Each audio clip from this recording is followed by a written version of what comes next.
السلام عليكم يا رجاله، احلى صباح عليكم يا رجاله.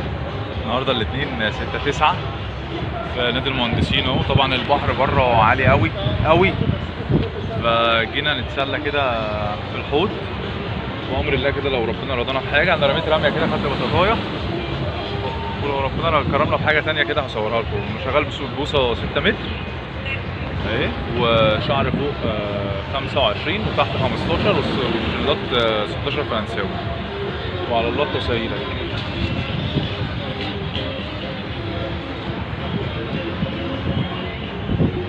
ان شاء الله. اللي جاي هصوره لكم.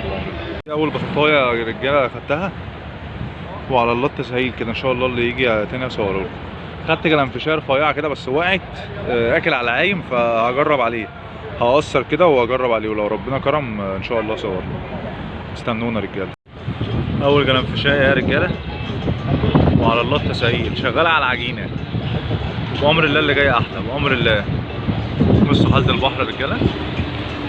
انا شغال على البطاطا، فلقيت حاجه بتلمع كده قلت لا اجرب. رحت جاي مقصر ورامي على وش الميه، خدت واحده وقلت اجرب عليها تاني. الحمد لله ربنا كرمني بواحده تانيه. استنونا كده رجاله، واللي جاي بامر الله اكبر بامر الله.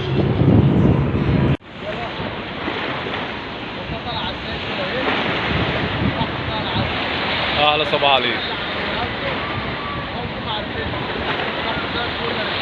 اهلا صباح عليك يا ريس.